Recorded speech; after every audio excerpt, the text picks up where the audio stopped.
Hello students, so let's start today's lecture. Today we are going to revise unit 2 that is treatment of हम partnership accounts पढ़ रहे हैं और उसमें से यूनिट 1 हमने प्रीवियस सेशन में रिवाइज किया था। आज हम रिवाइज करेंगे यूनिट 2 जिसमें हम कवर करेंगे treatment of goodwill in case of या इन पार्टनरशिप अकाउंट। तो किस किस टाइप की ट्रीटमेंट दी जाएंगी गुडविल की in partnership account. Apart from that यहाँ पास गुडविल के बारे में बस दिया हुआ है। यहाँ पास हम और क्या देखने वाले हैं, old ratio and new ratio का जब दिया हो तो हम सैक्रिफाइस रेशियो कैलकुलेट करते हैं। जब ओल्ड रेशियो दिया हो और न्यू पार्टनर कमिंग का शेयर दिया हो तब हम क्या करते हैं, कैलकुलेट न्यू रेशियो कैलकुलेट करते हैं। तो ये क्वेश्चन में दिए हुए ये कुछ रेशियोस है, उनको याद रखते हुए हमको क्या कैलकुलेट करना है, ये सब चीजें भी हम यहाँ पर स्टडी करेंगे। तो इंक्लूडिंग गुडविल यही एक एडिशनल पार्ट है जो कि इससे रेलेवेंट नहीं था, लेकिन हाँ गुडविल कैलकुलेट करते वक्त उस रेशियो उस शेयर का बहुत मेजर रोल है। So let's begin. इसके अंदर क्या है, necessity for valuation of goodwill कब कब हमको करना पड़ता है, जब change in profit sharing ratio हो, कब होगा, एडमिशन, रिटायरमेंट एंड डेथ तीनों केस में होगा।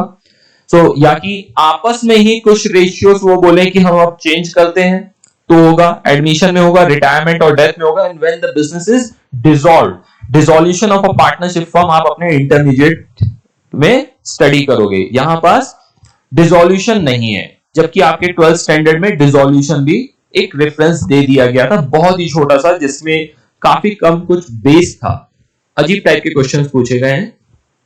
फुल प्रॉपर क्वेश्चन आपको कहां मिलेगा, इंटरमीडिएट लेवल में कुछ महीनों के बाद। सो यहां पास अब गुडविल जो कैलकुलेट करना है, method of valuation of goodwill, तो यहां पास मेनली चालू होता है left hand side average profit, फिर एन्युटी है, सुपर प्रॉफिट है, कैपिटलाइजेशन बेसिस है। ये है क्या, डिटेल में देखना चालू करते हैं। एक पहले गुडविल के बारे में जो मैं नॉर्मल लैंग्वेज में बोलते हैं, extra earning capacity of a business is known as goodwill. जिस बिजनेस की एक्स्ट्रा अर्निंग कैपेसिटी है as compare to the other similar business, उसी को अपन क्या बोलते हैं, वो क्यों एक्स्ट्रा अर्न कर पा रहा है, उसकी गुडविल के कारण। तो यहां अलग अलग लैंग्वेज पे अब लिखा हुआ है, value of reputation of a firm in respect of profits expected in future over and above the normal rate of profit। मतलब ये अभी आपको फाइनेंशियल टर्म में गुडविल समझाने की कोशिश कर रहा है कि जो नॉर्मल रिटर्न, मतलब मैं जो बोल रहा हूं ना, extra earning capacity of a business as compare to the other business, जो आपकी में एक्स्ट्रा अर्निंग है, अर्निंग यहां पर कैसे वो कैलकुलेट कर रहा है, नॉर्मल रेट ऑफ रिटर्न जो अदर बिजनेस के हैं। रिटर्न मतलब यहां प्रॉफिट से ही है। यदि आपने 10 लाख रुपीस लगाया, उसके ऊपर आपको 10% मिल रहा है तो उसको बोलेंगे नॉर्मल रिटर्न। एफडी के ऊपर नॉर्मल रिटर्न क्या है, जैसे आप एकदम इमीडिएटली बता दोगे, बोलोगे 5 to 6%। सर कैसे बता रहे हो, बिकॉज सब जगह वही मिल रहा है तो उसी को क्या बोलेंगे।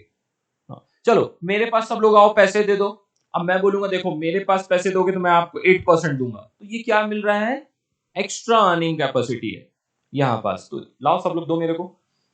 समझ में आ रहा है डिफरेंस। तो अपन बोलेंगे normal rate of return of FD क्या है, 6%, and what you are getting from me, यदि अपन कंपेयर कर रहे हैं तो 8%। तो इसको मैं नॉर्मल से और अपने में मैं डिफर कर रहा हूं बस। तो नॉर्मल समझ में आया, जो मार्केट में ऑन एन एवरेज सब लोग देते हैं उसको बोलते हैं अपन नॉर्मल।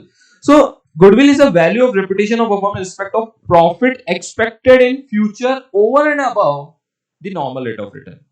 तो जो आपको फ्यूचर में एक्स्ट्रा पैसे कमा के देगा as compare to other normal जो लोगों को मिलता है उससे ज्यादा, उसी को क्या बोल रहे हैं अपन, गुडविल।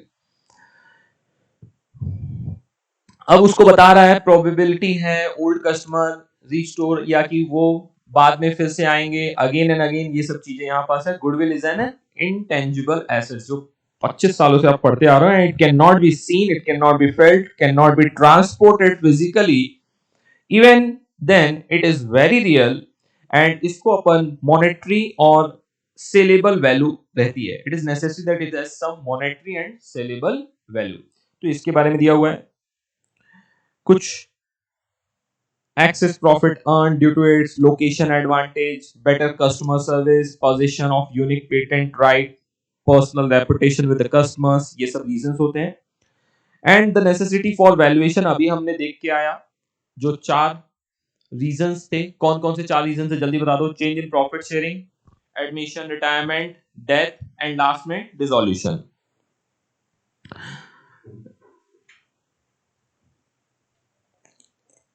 क्यों गुडविल होती है, quality, personal, location, monopoly rights, trademark, patent, managerial skill, ये सब चीजें हैं इसमें, research and development.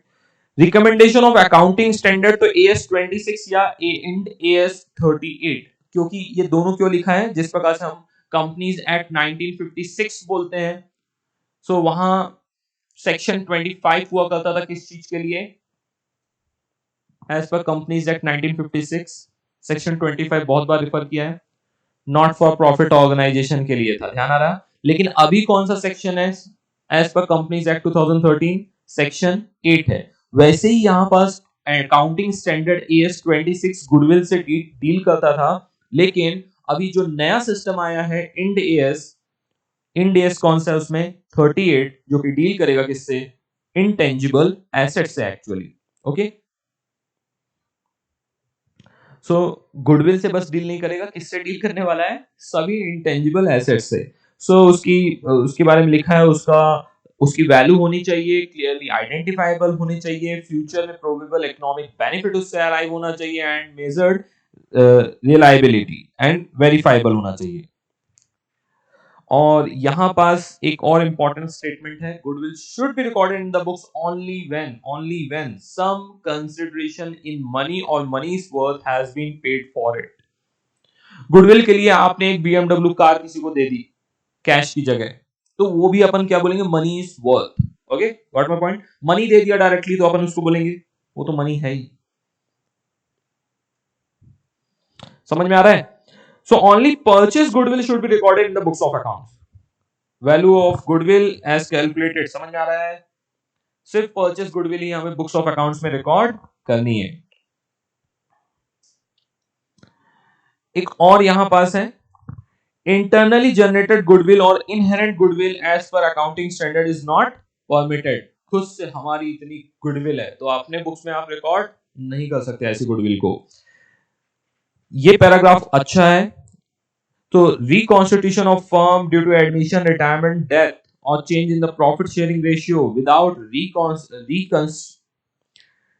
reconstitution, goodwill of the firm is evaluated. In such situation, goodwill should not be brought into the books of accounts. वही उसने heading में conclusion लिख दिया था starting में, because it is inherent, self generated, since no money or money's worth has been paid for it. The only way out is that value of goodwill is calculated with the help of different valuation methods, should be adjusted through capital account. तो हम जितने भी valuation goodwill की करेंगे वो हम किस में एडजस्ट कर देंगे, किसको यूज करते हुए, कैपिटल अकाउंट के। नरेशन में हम भर भर के गुडविल के बारे में लिखेंगे, लेकिन हम कभी भी जर्नल एंट्री में गुडविल नहीं लाएंगे। Done. And the amount of goodwill is written off over the period of time. In case when goodwill account exists at the time of reconstitution of account, it should be written off immediately, whether it is internally generated or goodwill has been brought from consideration. जब भी इस type का कुछ रहेगा, reconstitution of firm रहेगा, तो हम उसको इमीडिएटली कोशिश करेंगे उसको राइट ऑफ करते। चलो आ जाओ मेथड ऑफ गुडविल वैल्यूएशन, ये थ्योरेटिकल पार्ट हो गया आपका। मेथड इसमें कौन कौन से हैं जल्दी से बता दो। अभी इसमें सबसे पहला आप पढ़ोगे एवरेज प्रॉफिट में एक सिंपल एवरेज लोगे, एक वेटेड एवरेज लोगे, तो ये दो मेथड हो गए आपके। सेकंड आता है सुपर प्रॉफिट को जो बेस रखते हुए जो कैलकुलेशन होने वाला है, कैलकुलेशन ऑफ जिसमें सुपर प्रॉफिट लगेगा, वहां number of years of purchase रहेगा। Second annuity, and third is the capitalisation of super profit. नाम में जैसे कैपिटलाइजेशन ऑफ सुपर प्रॉफिट लिखा है, तो उसको कैपिटलाइज कैसे करेंगे, जो प्रॉफिट आएगा एनआरआर से उसको डिवाइड कर देंगे तो क्या हो जाएगा, कैपिटलाइजेशन हो जाएगा। मल्टीप्लाई करेंगे तो अपन देखेंगे उसको, डेफिनेटली प्रॉफिट से नॉर्मल रेट ऑफ रिटर्न को डिवाइड करेंगे, और जो कैपिटल होगा उससे नॉर्मल रेट ऑफ रिटर्न को मल्टीप्लाई करेंगे। कुछ कंसेप्ट्स होते हैं, उसको फंडामेंटली रॉन्ग नहीं करना। यहाँ पास क्या ज्यादा है, पर्पल ज्यादा है, इसको क्या बना दे हम, व्हाइट बना देते हैं।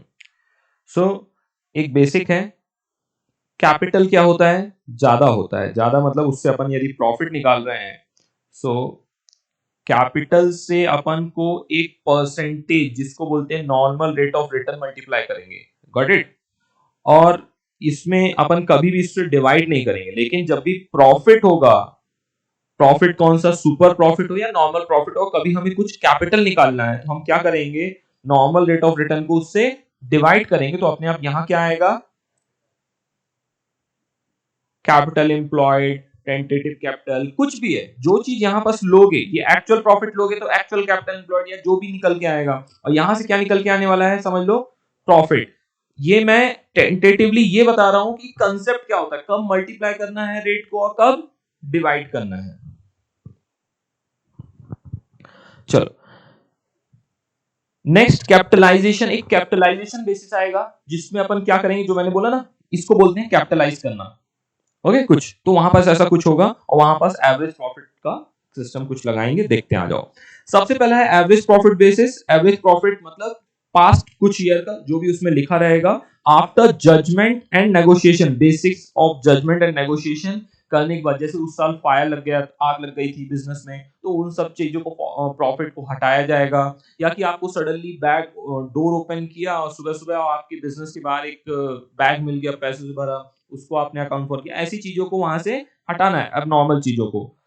नेक्स्ट आता है if there exist clear increase in the decrease in the trends the profit is better to give a more weight to the profit of the recent year. जब भी हमारा इंक्रीज ट्रेंड दिखे या डिक्रीज ट्रेंड दिखे, कोई भी trend हो, लेकिन जो रीसेंट ईयर का प्रॉफिट है उसको अपन क्या देंगे, ज्यादा वेट देंगे। एग्जांपल में आएंगे, सबसे पहला यहाँ पास दिखा रहा है आपको, ईयर है, प्रॉफिट है, वेट है।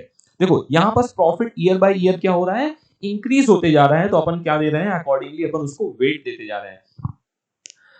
अच्छा वेट से याद आया, और कहां पढ़ा आपने वेटेड एवरेज, बता दो बस, वेट कहां पढ़ा अभी हमने, और इन्वेंट्री में पढ़ा, और कहां पढ़ा वेट के बारे में, हाँ एवरेज ड्यू डेट में क्या कर रहे थे वहां, एवरेज ड्यू डेट में प्रोडक्ट मेथड में आप क्या कर रहे थे, उसको मल्टीप्लाई करके एक टाइप से, तो प्रोडक्ट अपन उसको बोलेंगे, और यहां पास क्या है, वेट है। दोनों में डिफरेंस क्या है, वहां अमाउंट और डेज को मल्टीप्लाई कर रहे थे, अमाउंट या मंथ्स को मल्टीप्लाई कर रहे थे, ध्यान रखना कुछ अलग अलग चीजें हैं कंसेप्ट में। सो यहां पास अपन ने क्या निकाला, वेटेड प्रॉफिट निकाला। वेटेड प्रॉफिट हमारा आ गया 8,50,000, और हम वेट का भी टोटल करेंगे तो weighted profit divided by weight, total, total weight, so ये आपका क्या आ जाएगा, एवरेज प्रॉफिट। डन। सो ये आपका आया वेटेड एवरेज। सिंपल एवरेज को कैसे निकालोगे, कोई बताएगा, सिंपल एवरेज टोटल प्रॉफिट जो भी रहेगा आफ्टर बेसिक एडजस्टमेंट्स, उन सब प्रॉफिट को ऐड करके divided by number of years से डिवाइड कर देंगे, तो वो क्या जाएगा आपका एवरेज प्रॉफिट। ठीक है, अब हम गुडविल कैलकुलेट करना है तो क्या करेंगे, number of years of purchase, number of years of purchase. देखो यहां पास हो गया average profit, simple weighted average, number of years of purchase, देखो ये भी गुडविल है, जो सिंपल एवरेज करके है उसको भी वो बोल सकते हैं, जो सिंपल एवरेज से आएगा वही गुडविल है हमारी, वेटेड से आएगा वो हमारी गुडविल है। दूसरा क्या हो सकता है, सुपर प्रॉफिट बेसिस में, या कि उसमें नंबर ऑफ ईयर्स परचेज में वो बोल सकता है कि क्वेश्चन की बोल रहा है goodwill number 3 years of purchase of average profit, 2 years purchase of average profit, तो उसको अपन उससे मल्टीप्लाई कर देंगे तो क्या आ जाएगी आपकी गुडविल आ जाएगी। नेक्स्ट आता है आपका super profit basis. Super profit basis में क्या रहेगा, हम एक नॉर्मल प्रॉफिट निकालेंगे, एक सुपर प्रॉफिट। सुपर प्रॉफिट पहले देखते हैं, actual profit minus normal profit. In case of super profit method, goodwill is valued on the basis of super profit earned by the firm. तो जितना नॉर्मली दूसरी firm earn कर रही है और जितना आप अर्न कर रहे हो, उन दोनों में जो डिफरेंस है उसी को क्या बोलेंगे अपन, सुपर प्रॉफिट। ओके, तो आप क्या अर्न कर रहे हो वो क्या है, एक्चुअल प्रॉफिट। जो नॉर्मली सब लोग अर्न कर रहे हैं वो क्या है, नॉर्मल प्रॉफिट। तो क्वेश्चन में जो भी दे दिया हो, डायरेक्टली ये दिया है तो आपका डायरेक्टली सुपर प्रॉफिट निकल आएगा। यदि उसने एक्चुअल प्रॉफिट दे दिया है और नॉर्मल प्रॉफिट नहीं दिया तो अपन क्या कैलकुलेट कर लेंगे, नॉर्मल प्रॉफिट कैलकुलेट कर लेंगे। आ जाओ, एक्चुअल प्रॉफिट क्या होता है, एवरेज प्रॉफिट होता है। एवरेज प्रॉफिट क्या होता है, जो भी या तो सिंपल एवरेज होगा नहीं तो वेटेड एवरेज रहेगा, depend upon the profit trends हम ये प्रॉफिट को कैलकुलेट करेंगे। Got my point. Normal profit कैसे कैलकुलेट करेंगे, देखो मेरा ध्यान आ रहा है क्या, नॉर्मल प्रॉफिट जितना आपने कैपिटल बिजनेस में लगाया है, 10 लाख लगाया और मार्केट में जितना रिटर्न आपको मिल रहा है, नॉर्मल मार्केट में क्या रिटर्न मिल रहा है, फॉर एग्जांपल 6%, तो अपन उससे मल्टीप्लाई करेंगे, तो नॉर्मली आपको कितना प्रॉफिट आना चाहिए, मतलब नॉर्मल मतलब मार्केट का जो नॉर्मली ट्रेंड चल रहा है दूसरे बिजनेस में, तो normal rate of return multiply by capital employed. ये कांसेप्ट समझ में आया, हमको क्या निकालना था, प्रॉफिट। मैंने थोड़ी देर पहले ही आपको बताया, प्रॉफिट जब जब निकालना हो तो क्या करना है, नेचुरल है, जितना आपने कैपिटल लगाया है उसमें नॉर्मल रेट ऑफ रिटर्न या कोई भी रिटर्न अपन मल्टीप्लाई करेंगे तो प्रॉफिट आएगा। खुद के बिजनेस का अपन को परसेंटेज पता है इन केस, अच्छा उसने एक्चुअल प्रॉफिट नहीं दिया, बोला actual percentage of the profit of the business percentage is 20%, तो कैसे निकालोगे actual profit? Capital employed multiply by actual जो परसेंटेज आपका मिल रहा है 20%। Got it? तो भी तो क्योंकि क्वेश्चन कुछ भी घुमा के दे सकता है ना, इसलिए मैं आपको कंसेप्ट बता रहा हूं कि ये एक कंसेप्ट है। जब आपको प्रॉफिट बोला गया है तो आपको एक्चुअल प्रॉफिट कैलकुलेट करना हो या नॉर्मल। बहुत सारा कैपिटल एम्प्लॉयड ही ना दिएगा क्वेश्चन में, नहीं दिया, कैपिटल एम्प्लॉयड कैसे निकालोगे? नॉर्मल एक्चुअल प्रॉफिट दिया होगा और उसमें उसका एक्चुअल परसेंटेज दिया होगा, उस बिजनेस कितना परसेंटेज लगता है, तो आप उसका क्या निकाल सकते हो? एक्चुअल कैपिटल एम्प्लॉयड निकाल सकते हो। उस वक्त ऐसा मत करना कि नॉर्मल प्रॉफिट कुछ मार्केट का दिया है, नॉर्मल रेट ऑफ रिटर्न लिखा है, नहीं नहीं नहीं, अपन क्या निकाल रहे हैं? एक्चुअल प्रॉफिट निकाल रहे हैं या एक्चुअल कैपिटल एम्प्लॉयड निकाल रहे हैं, उस बिजनेस में कितना लगा हुआ है। तो देखो कुछ भी क्वेश्चन क्या कर सकता है, घुमा सकता है। अब उस कैपिटल एम्प्लॉयड का कहां यूज आएगा, कोई बता सकता है? हमने अभी बिजनेस का एक्चुअल कैपिटल एम्प्लॉयड, जब हम नॉर्मल प्रॉफिट कैलकुलेट करेंगे तब यूज आएगा। तो क्वेश्चन क्या कर सकता है आपके साथ, शब्दों के साथ, फिगर्स के साथ, ये चारों आइटम 1 2 3 4 कुछ भी आपको कैपिटल नहीं देगा, कभी कभी कैपिटल दे देगा तो एनआरआर नहीं देगा, नॉर्मल रेट ऑफ रिटर्न। तो कैसे निकालोगे NRR? Capital divide by profit कर दोगे या प्रॉफिट डिवाइड बाय कैपिटल कर दोगे, तो आपका क्या आ जाएगा? नॉर्मल रेट ऑफ रिटर्न आ जाएगा। मतलब बहुत सारे तरीके हैं क्या निकालना है। इसलिए मैंने बोला है ये, इसको कभी भी भूलने का नहीं। Very important. कोई भी परम्यूटेशन कॉम्बिनेशन वो लगा सकते हैं। चलो आ जाओ फिर से एक बार। तो सुपर प्रॉफिट समझ में आया यहाँ पास। सुपर प्रॉफिट से अपन कैसे निकलेगा? Actual profit minus normal profit. तो ये आपका नॉर्मल प्रॉफिट भी कैसे निकल रहा है? कैपिटल एम्प्लॉयड जितना किया है उन्होंने multiply by normal rate of return market का। नॉर्मल कब बोल रहे हैं नॉर्मल रेट ऑफ रिटर्न? जब वो नॉर्मली मार्केट में जो मिल रहा है उसको नॉर्मल रेट ऑफ रिटर्न बोल रहे हैं।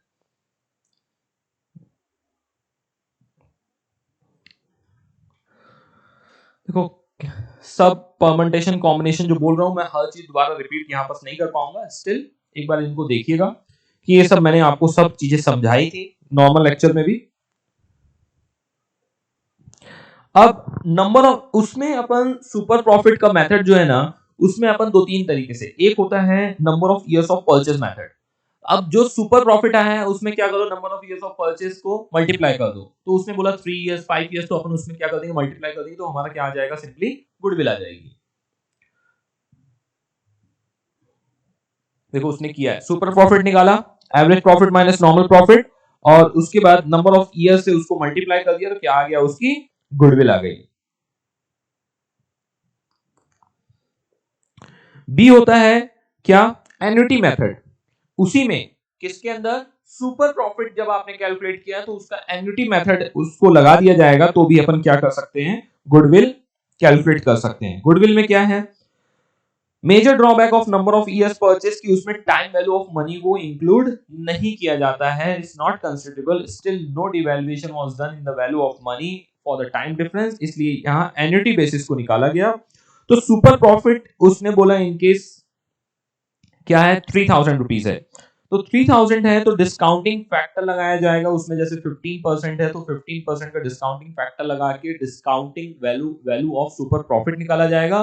फिर उसको अपन बोल सकते हैं कि इसमें अभी आप ना number of years of purchase नहीं लगा सकते। यहां पर कोई बताएगा कितने number of years of purchase use किया गया है, देख के क्या बोलना चाह रहा हूं, बहुत अटेंटिव रहना है, रिवीजन है, मैं नॉर्मल पढ़ा नहीं रहा हूं। 5 इयर्स क्योंकि उसने 5 इयर्स का प्रॉफिट को टोटल किया है अल्टीमेटली, बट उसको क्या किया, सिर्फ डिस्काउंट किया है। गुडविल का मतलब ही क्या है, starting first line of definition में पढ़ा है कि future expected profit over and above the normal rate of return. ये याद कैसे हो रहा है, क्योंकि बेसिक कंसेप्ट में ही होना चाहिए कि future expected profit over and above the normal rate of return, जो फ्यूचर में मिलने वाला है। फ्यूचर में कब मिलेगा, 10 साल बाद नहीं, इमीडिएटली 5 इयर्स 3 इयर्स 2 इयर्स जो भी कंडीशन रहेगा। यहां पर क्या देखा जा रहा है, 5 इयर्स का। 0 ईयर में 3 इयर्स का क्या रहेगा, 1 रहेगा, तो वो 3000 ही रहने वाला है। वहां पर डिपेंड करेगा कि आप इसको स्टार्टिंग ऑफ द ईयर देख रहे हो, एंड ऑफ द ईयर कैसे कैलकुलेट कर रहे हो, डिस्काउंटिंग फैक्टर के ऊपर है, उसको इक्वेट करिएगा।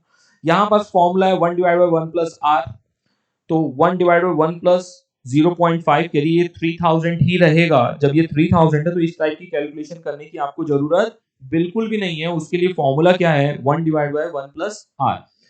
तो 1 1 है, 1 1 है यहाँ पास, और आर क्या है, रिटर्न है। रिटर्न कितना है, डिस्काउंटिंग फैक्टर दैट इज 0.15। तो 1 डिवाइड बाय 1.15, यदि इसको 1 ईयर का करेंगे तो क्या आ रहा है, 0.86। आप यदि ये कैलकुलेटर से भी करेंगे 1 डिवाइड बाय 1.15 तो आपको भी यही आने वाला है, और फिर इक्वल टू डिवाइड करेंगे तो भी यही आएगा। जिसके पास कैलकुलेटर प्रेस करके देख सकते हैं। 1 डिवाइड बाय 1.15, एक बार और इक्वल टू प्रेस करो, क्या आएगा, 75614, यही चीज लिखा है। एक बार और प्रेस करो, क्या आएगा,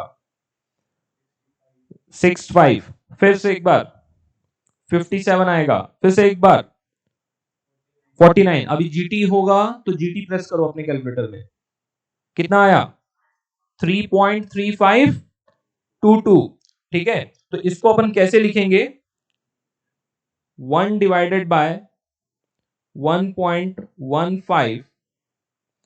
ठीक है, जाने तो मैं ज्यादा कंफ्यूज नहीं करता हूं। तो ये आपका आएगा, कैलकुलेटर से ही आ जाएगा, ये डिस्काउंटिंग फैक्टर ऑफ 5 ईयर। इसको लिखा ही ऐसे जाता है, discounting factor of 1.15, 1 plus 1 plus R divided by, ये आएगा आपका 5।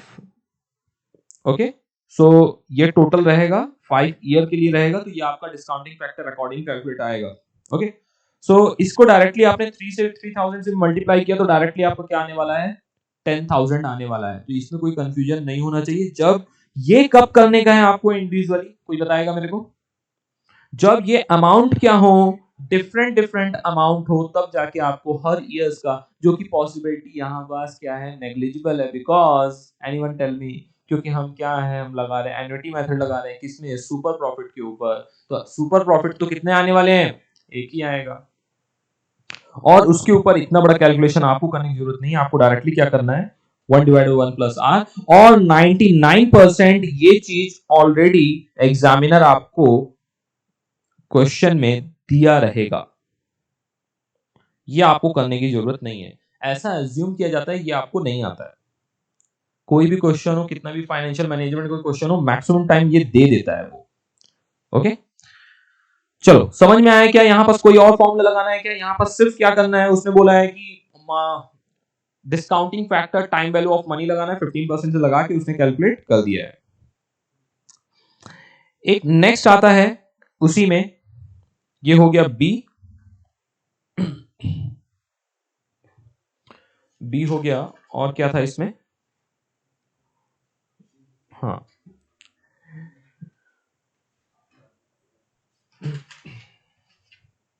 सी, कैपिटलाइजेशन एक रहेगा ना, यहां पास है सी, कैपिटलाइजेशन ऑफ सुपर प्रॉफिट। अब नाम में लिखा है कैपिटलाइजेशन ऑफ सुपर प्रॉफिट, तो गुडविल कैसे निकलेगा, जो सुपर प्रॉफिट आया है उसको मार्केट के नॉर्मल रेट ऑफ रिटर्न से, नाम में लिखा है कैपिटलाइजेशन, तो कैपिटलाइजेशन क्या कर रहे हैं, सुपर प्रॉफिट को कैपिटलाइज मतलब कैपिटल के बारे में चल रहा है, तो उसको अपन डिवाइड कर देंगे नॉर्मल रेट ऑफ रिटर्न से, तो कितना आ गया, 14,167। तो इस तरह से भी हमारा, और देखो ऊपर कैसे आया था, प्रेजेंट वैल्यू ऑफ 12% कंपाउंडिंग कर दिया 3.6। कुछ चीजें बेसिक से भी समझने की कोशिश करो, ये एक बेसिक सा एग्जांपल दिया था। एनुअल मेंटेनेबल प्रॉफिट मतलब actual profit, normal profit calculate कर रहा है 48,000, सुपर प्रॉफिट कितना आया 17,000, और ये फॉर 5 इयर्स के लिए पकड़ा है, 12% कंपाउंडिंग इंटरेस्ट पकड़ा हुआ है। ओके, डिस्काउंटिंग फैक्टर जिसको बोलते हैं कि हर साल हमारा 12% से हमारी मनी क्या हो रही है, डेप्रिशिएट हो रही है, मतलब जो एक साल बाद मिल रहा है, नहीं तो हम ये पैसा अभी हमको मिल जाता तो हम दूसरे बिजनेस में दूसरे पर्पस के लिए यूज कर लेते, अपॉर्चुनिटी कॉस्ट जिसको बोलते हैं। ओके, जैसे मैं बोलूं आप सब लोग 1-1 लाख रुपए मेरे को आज लाके दे दो, मैं 5 साल बाद दे दूंगा, तो आपको मजा आ रहा है क्या, क्यों, क्या आप बोल रहे हो, नहीं सर आपको देने से आप तो मेरे को फिर से 5 साल बाद 1 ही लाख दोगे, इससे अच्छा मैं क्या कर दूं, क्या कर दूं बोलो, बैंक में रख दूंगा, एफडी आ जाएगा 6-7%, उसी को तो क्या बोल रहे हैं। यदि आपका बिजनेस होता तो बोलते मैं बिजनेस में लगा दूंगा, मेरे को 15% मिल जाएगा, कोई बोलेगा मैं शेयर मार्केट में लगा दूंगा, मेरे को 30% मिल जाएगा। तो this is the discounting factor what you can earn from. ठीक है, इशारे समझ में आ रहे हैं।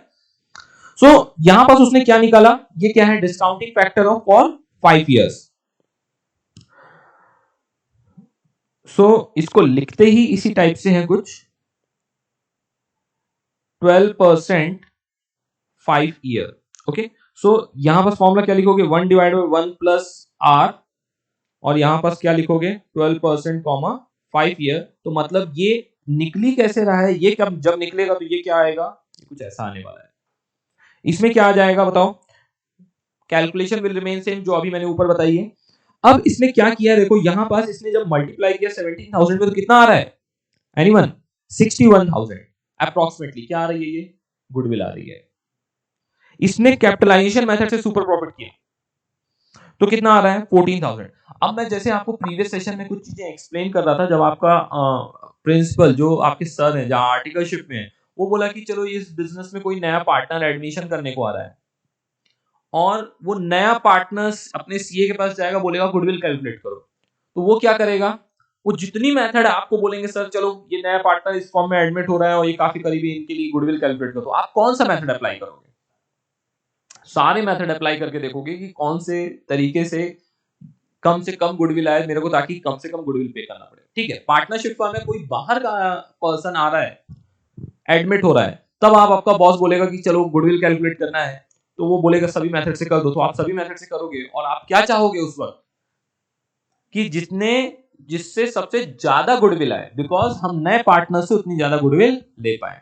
समझ में आ रहा है, सारे मेथड्स को जजमेंट में नहीं चलेगा, सारे मेथड से कैलकुलेट करना रहता है, तब आपको समझ में आएगा। फिर उसके बाद ये रियल लाइफ में बता रहा हूं, ठीक है, जो डिसीजन हो गया होगा एवरेज प्रॉफिट बेसिक तो बात अलग है, नहीं तो हम हर टाइप से कैलकुलेशन करके चेक करते हैं किससे हमारी गुडविल आ रही है, फिर उसके ऊपर के जस्टिफिकेशंस वगैरह आइडेंटिफाई करते हैं कि हम ये मेथड क्यों लगा रहे हैं।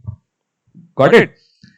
तो कैपिटलाइजेशन भी समझ में आया, बेसिक्स आए, तो डरने का नहीं है। हमने देखा था सुपर प्रॉफिट के ऊपर नंबर ऑफ ईयर परचेज, दूसरा हमने क्या देखा था एन्युटी मेथड जिसमें अपन डिस्काउंटिंग फैक्टर यूज करते हो, थर्ड कैपिटलाइजेशन मेथड जिसमें सुपर प्रॉफिट जो आता है उसको अपन किससे डिवाइड करेंगे, कैपिटल एम्प्लॉयड से, एनआरआर से। तो हमारा क्या आ जाएगा, कैपिटल आ जाना चाहिए कि एक्चुअल में कितना कैपिटल लगना चाहिए। तो कैपिटलाइजेशन बेसिस में आते हैं, आ जाओ कैपिटलाइजेशन बेसिस में। Determine the normal rate of return, NRR निकालना है, नहीं दिया हो तो आइडेंटिफाई करेंगे। एवरेज प्रॉफिट निकालेंगे पार्टनरशिप फर्म का, कैपिटल एम्प्लॉयड पार्टनरशिप का आइडेंटिफाई करेंगे। Normal value of the business by dividing the average profit, normal value क्या है बिजनेस की, तो एवरेज प्रॉफिट से अपन डिवाइड करेंगे एनआरआर, तो हमको क्या निकल जाएगा नॉर्मल कैपिटल एम्प्लॉयड, कितना कैपिटल एम्प्लॉयड करना चाहिए था और एक्चुअल में कितना कैपिटल एम्प्लॉयड किया है। सो बच्चों एक बार ऊपर फिर से देख लो, ये कौन सा मेथड है कैपिटलाइजेशन बेसिस, ये सबसे आखिरी थर्ड वाला जो हमने देखा है कैपिटलाइजेशन बेसिस एवरेज प्रॉफिट रख के, ये इंडिपेंडेंटली ऑल टुगेदर अलग है। आंख बंद करके आराम से सोचो, इसमें क्या करना है, दो कैपिटल को अपन को कंपेयर करना है। इसको कैपिटलाइजेशन ऑफ सुपर प्रॉफिट है, कोई कंफ्यूजन नहीं होना चाहिए। सुपर प्रॉफिट को कैपिटलाइज करना मतलब डिवाइड बाय एनआरआर कर दिया। ये कैपिटलाइजेशन बेसिस है, एवरेज प्रॉफिट छोड़ दो, समझ लो ये पूरा पूरा कैपिटलाइजेशन बेसिस है।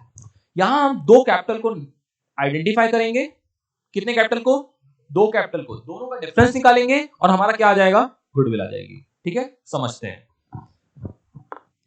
मैंने अपने बिजनेस में लगाया सिर्फ 10 लाख और बिजनेस बढ़िया से प्रॉफिट अर्न कर रहा हूं, और दूसरे बिजनेस ने लगाया 15 लाख और वो भी उतना ही प्रॉफिट अर्न कर रहा है, बताओ मेरी गुडविल कितनी है, 5 लाख। समझ में आया क्या? मैं कैपिटल एम्प्लॉयड हमारा क्या होना चाहिए, गुडविल कब मानी जाएगी, जब हमने कम कैपिटल एम्प्लॉयड लगा के हम उतना ही सेम प्रॉफिट कमा रहे हैं और दूसरा वाला उसी प्रॉफिट को कमाने के लिए ज्यादा कैपिटल एम्प्लॉयड कर रहा है। तो हमको यहाँ दो कैपिटल एम्प्लॉयड करना है, बताओ कौन सा। एक मार्केट में यही बिजनेस रन करने के लिए क्या कैपिटल एम्प्लॉयड होना चाहिए, नॉर्मल रेट ऑफ रिटर्न के अकॉर्डिंगली, और एक्चुअल में आपने कितना कैपिटल एम्प्लॉयड किया है। समझने की कोशिश करो फिर से। अभी ये क्लियर हुआ, मतलब दो कैपिटल एम्प्लॉयड यहां आएंगे। अब आपको समझ में आएगा चीजें। गुडविल कैसे कैलकुलेट होगी, देखो गुडविल, ये लाइन देखो, नॉर्मल कैपिटल, नॉर्मल कैपिटल मतलब दुनिया जो लगाएगी, मल्टीप्लाई माइनस क्या होगा, जो एक्चुअल आपने कैपिटल लगाया है। तो दुनिया ने लगाया 5 लाख और आपने लगाया सिर्फ 4 लाख, तो आपका वो क्या हो गया, आपका गुडविल, वही आपकी क्या है 1 लाख गुडविल। अब यहां पास क्या हो रहा है, बहुत बार अब ये एक्चुअल कैपिटल तो आपको पता होगा, नहीं पता होगा तो क्या पता होगा आपको, बताओ एक्चुअल कैपिटल कैसे कैसे निकाल सकते हैं, कोई सोच के बताओ।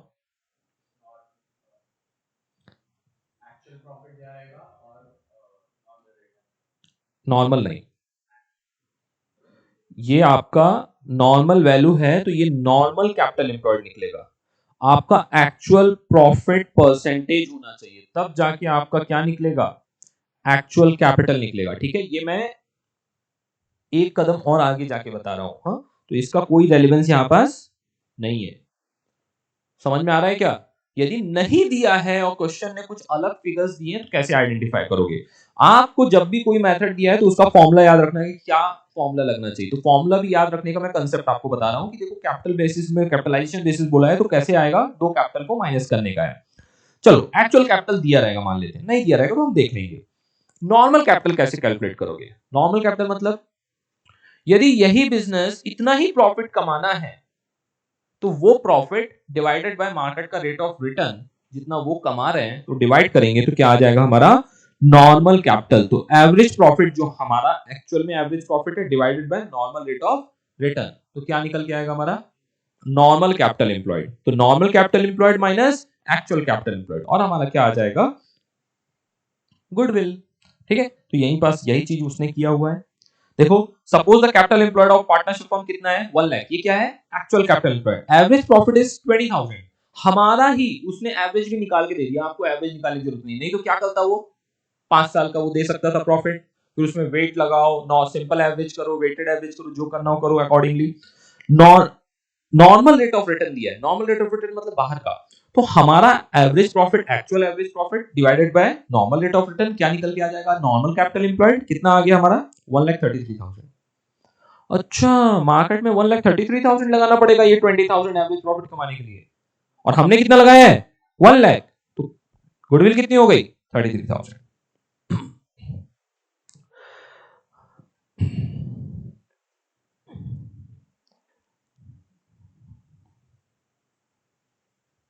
रिवीजन क्वेश्चन है ये, यहां पास ना आरक्यू है ये आपका। जब रिवाइज करो तो ये सम को रिवाइज जरूर कर लो। हमने हर चीज को देख के आए हैं, do not forget to do this. हाँ, इसको आपको करना ही है। मैंने यहां पास आपको बचपन की चीजें सिखाई थी। 1/2 मतलब 50-50% बोलते हैं तो उसको 1/2 बोलते हैं, 1/3 को 1/3 बोलते हैं, और 1/4 को 25% बोलते हैं। क्या बोल, ठीक है, 1/3 को 33 थी। तो ध्यान रखना ये चीजें कंफ्यूजन नहीं होनी चाहिए, कौन सी बड़ी चीज है कौन सी छोटी चीज है। तो ये सम को करना बिल्कुल भी भूलना मत। और जब मैं बोल रहा हूं ये एग्जाम क्वेश्चन बन सकता है, वो रिवीजन क्वेश्चन है तो ये क्या है, एग्जाम क्वेश्चन बन सकता है, और आया भी है एग्जाम में ऐसे क्वेश्चन। इंस्टीट्यूट के ऐसे क्वेश्चन पूछने में बहुत मजा आता है, और मैं रहूं तो मैं जरूर पूछूंगा, और इंस्टीट्यूट भी पूछती है। रीजन क्या है इन क्वेश्चंस में, कुछ ना कुछ फिगर्स को क्या किया है तोड़ मरोड़ के दिया जाता है, उससे आपको क्या निकालना है। पहले आपको सबसे पहले क्वेश्चन के अंदर क्या फाइंड आउट करना है, बताओ किस मेथड से आपको गुडविल निकालनी है। फिर उसके बाद क्या मालूम होना चाहिए, उस मेथड का फॉर्मूला क्या है, उसके अंदर के कंटेंट जो रहेंगे, actual profit, normal profit, super profit, तो उसको फिर कैलकुलेट करने की कोशिश करी जाएगी दिए हुए डेटा के साथ। ओके, तो वही चीज यहां पर बोला गया, you are required to compute the value of goodwill of the 5 years purchase of super profit of a business, calculate the average profit of last 4 years. तो एवरेज प्रॉफिट किस, एवरेज प्रॉफिट ना सिंपल बोला है ना तो weighted average बोला है। Okay, trend क्या है, बहुत ही ऑड है तो कौन सा लगाएंगे, सिंपल एवरेज प्रॉफिट मेथड लगाएंगे। दूसरा कौन सा मेथड बोला है, सुपर प्रॉफिट। सुपर प्रॉफिट का फॉर्मूला क्या है, actual profit minus normal profit, तो क्या आ जाएगा आपका सुपर प्रॉफिट। और उसमें 5 ईयर से क्या करना है, मल्टीप्लाई करना है। क्या उसमें आपको डिस्काउंटिंग वगैरह लगाना है, उसमें कुछ दिया रहेगा तो लगाएंगे, नहीं दिया रहेगा तो नहीं लगाएंगे। ओके,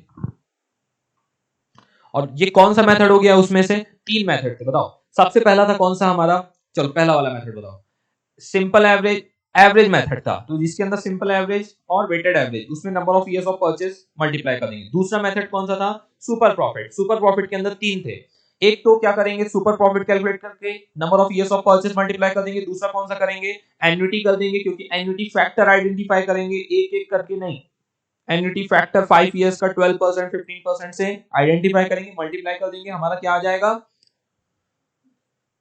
सुपर प्रॉफिट मेथड से सुपर प्रॉफिट एन्युटी बेसिस से गुडविल आ जाएगी। एंड लास्ट होता है कैपिटलाइजेशन, जो सुपर प्रॉफिट आया divide by normal rate of return. Next आता है हमारा कैपिटलाइजेशन मेथड। कैपिटलाइजेशन मेथड में दो कैपिटल आइडेंटिफाई करेंगे, एक्चुअल कैपिटल एम्प्लॉयड और नॉर्मल कैपिटल एम्प्लॉयड। तो normal capital employed minus actual capital employed हमारा क्या आ जाएगा, गुडविल आ जाएगा। नंबर ऑफ ईयर की यहां पर जरूरत नहीं है। यहां पर कौन सा दिया है, सेकंड में फर्स्ट वाला, सुपर प्रॉफिट बेसिस से number of years of purchase method. अब नेक्स्ट है हिडन गुडविल, इनफोर्ड गुडविल या कि इंप्लाइड गुडविल, या कि समझ लिया जाए ये गुडविल है ही, इसके बेसिस में अभी आपको देता हूं next 30 seconds to read this. Hidden goodwill के लिए कुछ टाइपिंग एरर्स होगी तो उसको इग्नोर करना, बाकी मेरे स्क्रीन से पढ़ लो या अपने नोट से पढ़ लो।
डन।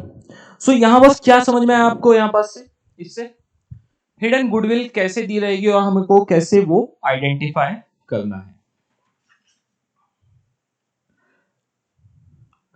उसने क्या दिया हुआ है, कैपिटल दिया है ए बी एंड सी का, they are equal partners, A and B are equal partners. उन्होंने सी को एडमिट किया है 18,000 कैपिटल के लिए, 1/4 शेयर के लिए। So the total capital of the firm as per the 1/4 share के लिए उसने 18,000 दिया हुआ है, तो टोटल कितना होना चाहिए? 72,000 क्या होना चाहिए? टोटल फर्म की कैपिटल होनी चाहिए, राइट? लेकिन है कितनी कैपिटल अभी इन तीनों की ऐड करने के बाद? 53 है इन तीनों की ऐड करने के बाद। 19,000 क्या है? पूरे फर्म की गुडविल है। Got it? इसमें कोई कंफ्यूजन नहीं होना चाहिए, मैं इतने बेसिक से मैं आपको नहीं बता सकता हूं। ये 19,000 कोई स्पेसिफिकली सी की गुडविल नहीं है, सी को नहीं लाना है, ये पूरे फर्म की गुडविल है, क्योंकि हमने सी को बेस रखते हुए 72,000 लाया था। 18 के डिवाइडेड बाय 4/1, तो ये आया था आपका 72,000। यदि एक पार्ट के लिए 1/4 शेयर के लिए वो 18,000 लाता, यदि पूरे 4 शेयर के लिए होता तो कितनी कैपिटल होती? 72,000। ये पूरे फर्म की कैपिटल है। एक्चुअल में पूरे फर्म की कैपिटल कितनी है? 53। तो ये कितना है? 19,000 क्या हो गया? गुडविल। अब ये गुडविल किसकी हुई है? पूरे फर्म की। पूरे फर्म की गुडविल को अपन क्या करेंगे? 1/4 शेयर से मल्टीप्लाई कर देंगे, तो किसकी आ जाएगी goodwill? New partner, C partner की आ जाएगी, और उसको इतना लेके आना चाहिए बिजनेस में। डन। नीड दिया हुआ है valuation of goodwill in case of admission of new partner. अब यहां पास से ज्ञान की बातें आती हैं जो मैंने आपको ऑलरेडी लिखवाई हुई हैं, कि कब आपको कौन सा कैलकुलेशंस आपको करने हैं, कब आपको कौन से कैलकुलेशंस करने हैं। कहां है? मेरे को दिख नहीं रहा, कहां लिखवाया है?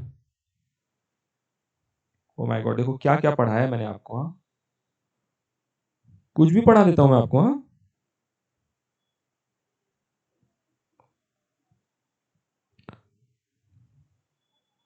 ओ माय गॉड, इतनी चीजें मैंने की आपके लिए।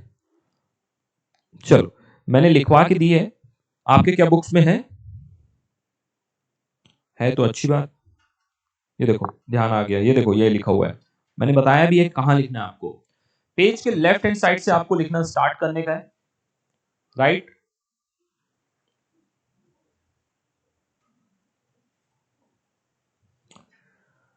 फाइंड आउट, जल्दी से। मिला क्या आपको? नहीं मिला, लिखा हुआ है ना? गुड। चलो, जिसका नहीं लिखा है लिख देते हैं एक बार और, यहां मेरे पास जगह कम पड़ जाएगी।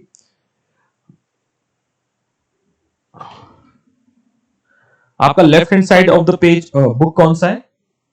ये वाला है? 8.636 है? कोई बताएगा? लेफ्ट पेज आपका कौन सा है? 40 है क्या? ओके, 8.40 जिसके पेज नंबर में है आपके बुक का, वहां पर क्या दिया हुआ बताओ? हेडिंग क्या है स्टार्टिंग से? नीड फॉर वैल्यूएशन है क्या? नेक्स्ट पेज, उसका नेक्स्ट पेज, मतलब यही लिखना है ना? ये बराबर लिखा है ना? ये 8.4 है ना बराबर? ठीक है। अब क्या लिखना है वो लिखवा देता हूं मैं आपको।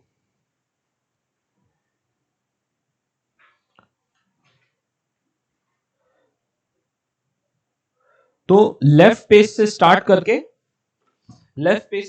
राइट पेज तक जाने का है। तो जो लिख रहे हैं लिख लीजिए। When old and new ratio given, when old and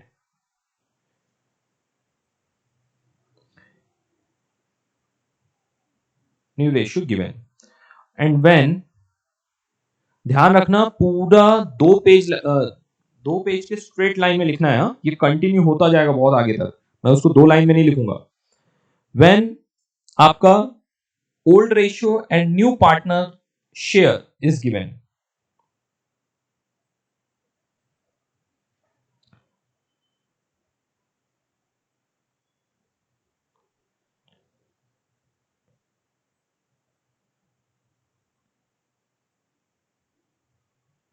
ये तो समझ में आ रहा होगा क्योंकि ये रिवीजन बैच है, आपने कुछ तो पढ़ा होगा, right? So find sacrifice ratio, and यहां पास क्या फाइंड करोगे? Find new ratio.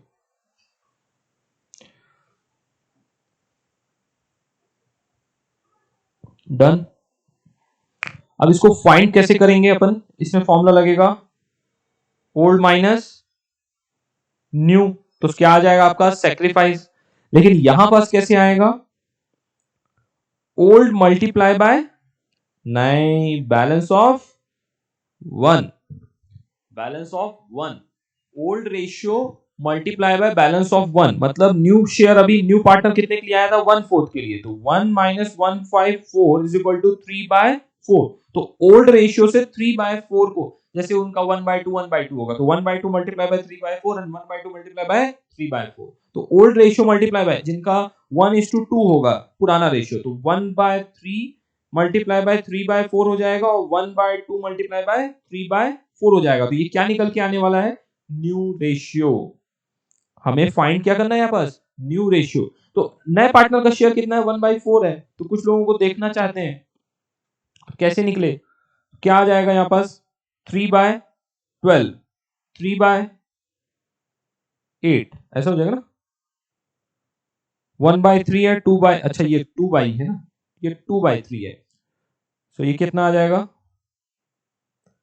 6/8, और ये कितना है आपका 1/4 है। सो आप इसको 3:6:1 नहीं कर देने का, इसको क्या करना पड़ेगा आपको, कौन सा 2 बाय, ये 2/3 है, 4 3 12, ये भी सॉरी, सो इसको अपन को क्या करना पड़ेगा, 3/3 से मल्टीप्लाई कर देंगे, तो क्या आ जाएगा, ये भी 3/12 आ जाएगा, तो रेशियो क्या बन जाएगा 3:6:3। समझ में आ रहा है क्या कुछ, तो इसलिए ओल्ड ऑफ बैलेंस, ये फास्ट से मैंने बता दिया। इसके आगे अब आप कंटिन्यू क्या करोगे, उसका लॉजिक लिख लो।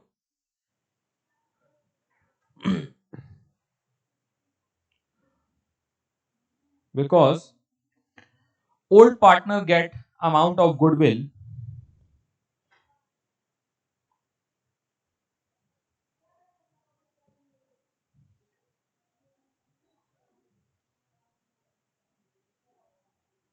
amount of goodwill in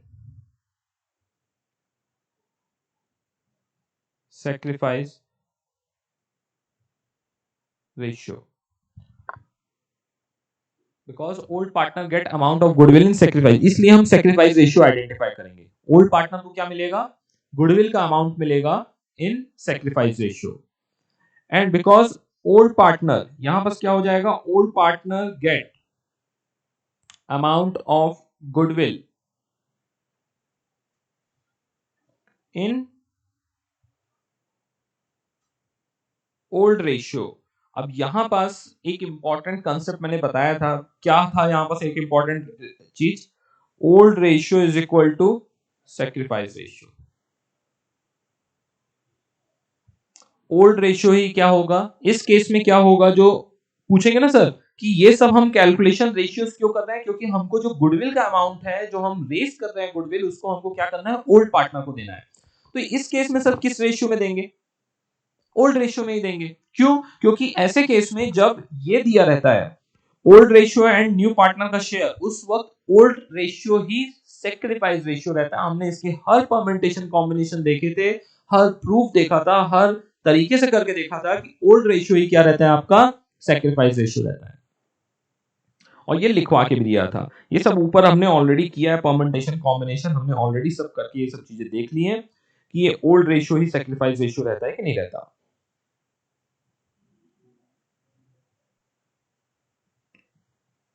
एक बार जल्दी से देख लो, जिसने नहीं देखा है, लिखा है, ये था आपके स्क्रीन के सामने।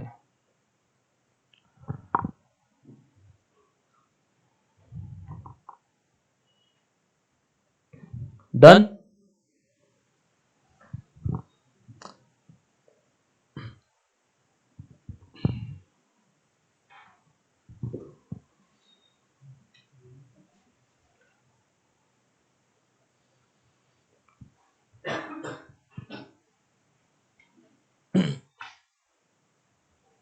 तो दोबारा पूछना मत, ठीक है। चलो अब आ जाते हैं, इसके अंदर अब बहुत सारे परम्यूटेशन कॉम्बिनेशंस हैं जिसके बारे में आपको देखना होगा। बहुत सारे इसके ऊपर क्वेश्चंस उन्होंने दिए हैं। Accounting treatment of goodwill in case of admission of new partner, तो उसके केस में उन्होंने बनाया है कुछ चीजें। तो एक बनाया है कि व्हेन मैंने ऑलरेडी लेफ्ट में लिखा हुआ है एग्जांपल में क्या है, bring goodwill in cash, cash में लाया तो अपन क्या करेंगे, bank account debit to all old partners, उनको दे दिया तो कोई केस ही नहीं बनता है, क्लियर हो जाएगा गुडविल। तो देखो एक बार पढ़ लें, A B C are partner sharing profit and loss in the ratio of 2:2:1, they admitted D, तो डी 1/5 शेयर के लिए ला रहा है 30,000 capital and 10,000 for the premium of goodwill. तो जो गुडविल आया है उसको कैपिटल तो दे देंगे, कैपिटल देने की एंट्री कोई बताएगा मेरे को, bank account debit to D capital account.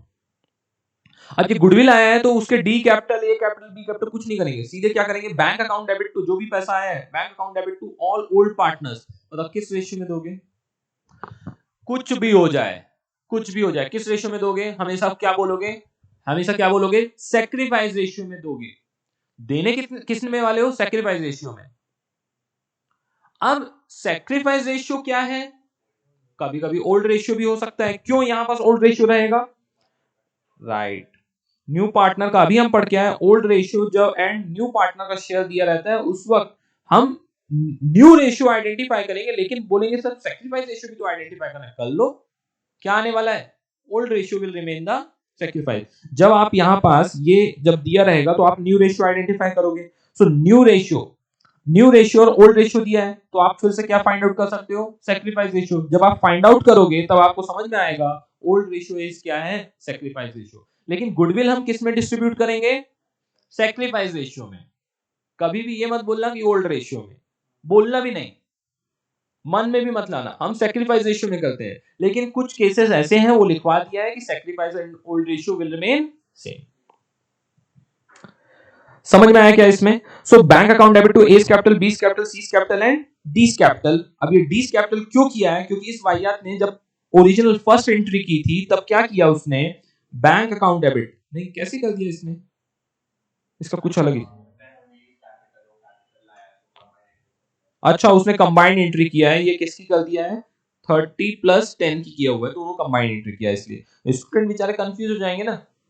तो कैपिटल अलग है और गुडविल का ट्रीटमेंट अलग है, हम करने जाएंगे तो कैसे हो गया, ये देखो मैंने करके दिया, bank account debit to D capital 30 और bank account debit to A capital, B capital, C capital, उनके क्या कर दिया हमने, sacrifice ratio, because sacrifice ratio क्या है इस केस में, ओल्ड रेशियो है।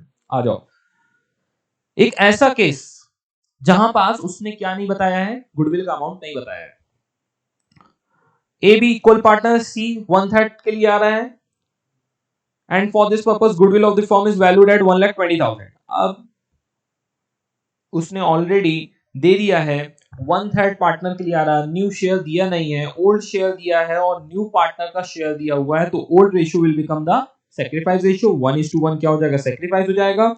1,20,000 किसकी गुडविल है, उसने चीक के लिखा है, गुडविल was valued at 1,20,000 का पर्पस यही हुआ, मतलब क्या वो फर्म की गुडविल है तो उसको अपने 1/3 शेयर के लिए कितना लाना चाहिए, 40,000 गुडविल के लिए लाना चाहिए, तो C's capital account debit to इसी तरह करेंगे।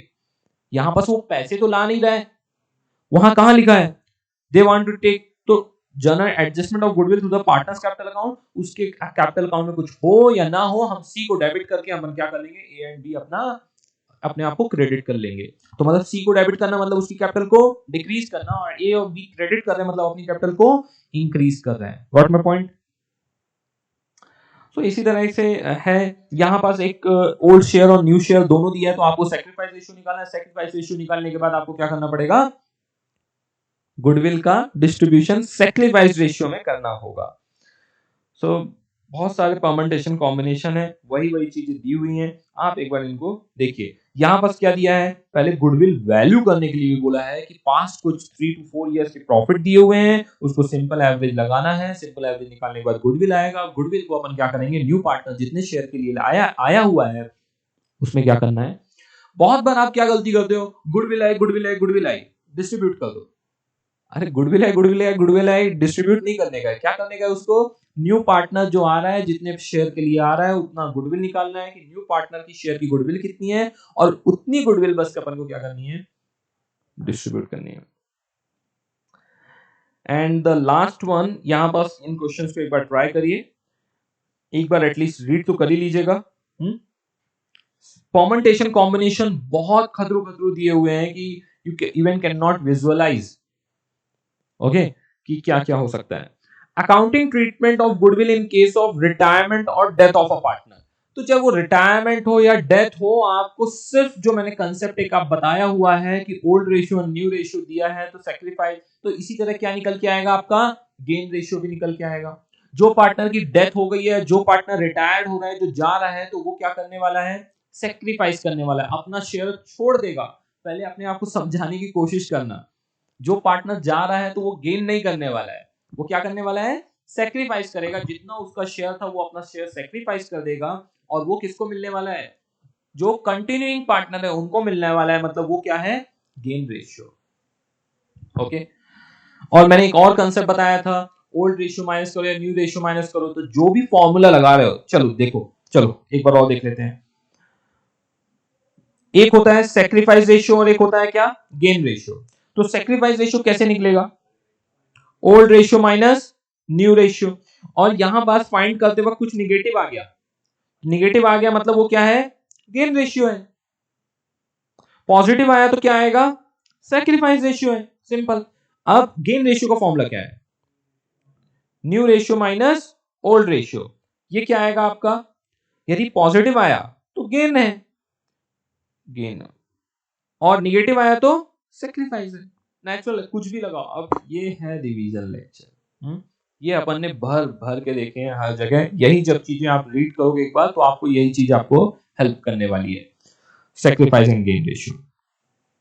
लास्ट आता है accounting treatment of goodwill in case of retirement और डेथ। तो इस केस में भी आपका क्या रहेगा, जब रिटायरमेंट और डेथ रहेगा तो इसमें भी आपको क्या मिलने वाला है, अकॉर्डिंगली क्या मिलने वाला है, गेन रेशियो आइडेंटिफाई करके उस पार्टनर को अपन देंगे क्रेडिट, जो पार्टनर क्या कर रहा है, जिसकी डेथ हो गई है या तो जो रिटायरमेंट ले रहा है।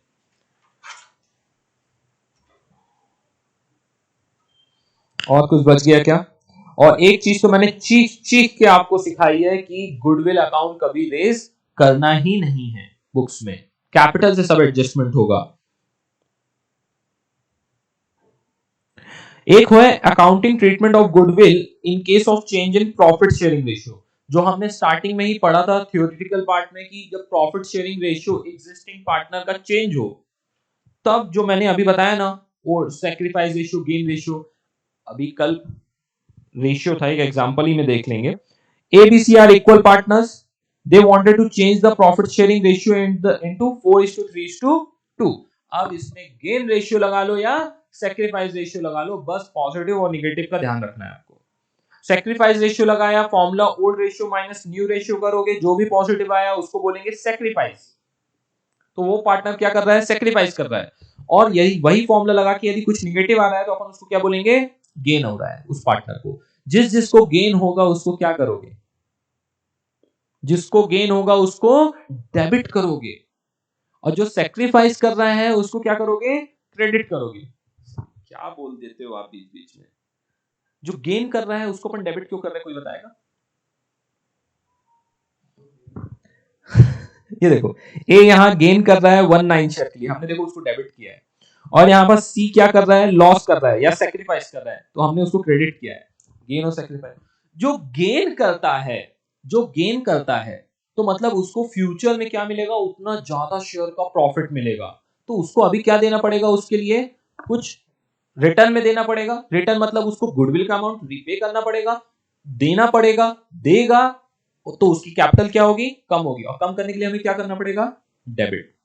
लॉजिक समझ में आ रहा है, काफी बहुत ही लेमन तरीके से समझा रहा हूं, किसी को और कोई सुन ना ले, हाँ बोलेगा क्या बोल रहे हो सर आप, ठीक है। अच्छा, क्रेडिट क्यों कर रहे हैं, क्योंकि वो क्या कर रहा है, सेक्रीफाइस कर रहा है।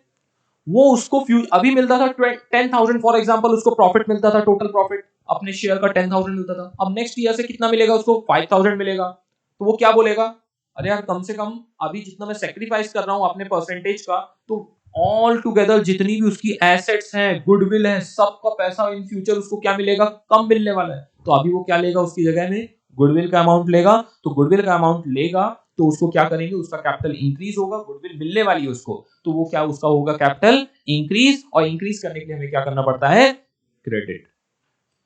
क्या आपको ये बात समझ में आई। So this way we have completed this part.